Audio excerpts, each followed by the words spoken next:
இன்றைக்கி நாம் பார்க்க போகிறது 4 புள்ளியில் ஒரு கோலம், 4 புள்ளி 4 வரிசை நேர் புள்ளி.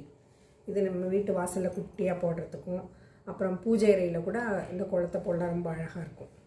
இப்போ எப்படின்னா கார்னருக்கு இதில் இருக்கிற 4 புள்ளியிலலாம் இப்படி 4 புள்ளிக்கு மேலே எல்லா சைடும் லைன்ஸ் போட்டுக்கலாம்.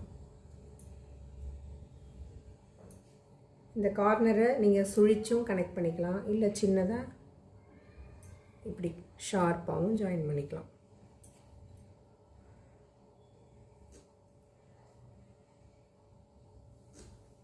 இப்போ சென்டரில் என்ன பண்ண போகிறோம், 2 ரோ இருக்கு இல்லையா, இதுக்கு நடுவில் இப்படி லைன்ஸ் போட போகிறோம். அதேமாரி இந்த பக்கம் குறுக்கில் 2 ரோ இருக்கு இல்லையா, இதுலேயும் உள் பக்கமாக இப்படி லைன்ஸ் போட்டுக்கலாம். போட்ட லைனை இங்கேருந்து இப்படி ஜாயின் பண்ணிக்கலாம்.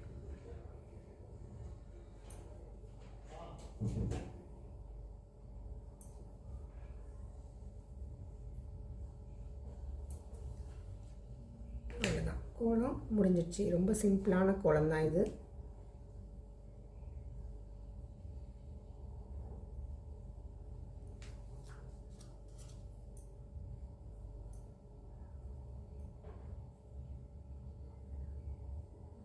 கோலம் எப்படி இருக்குங்கிறத கமெண்ட்டில் சொல்லுங்கள். அவ்வளோதான். சூப்பர்.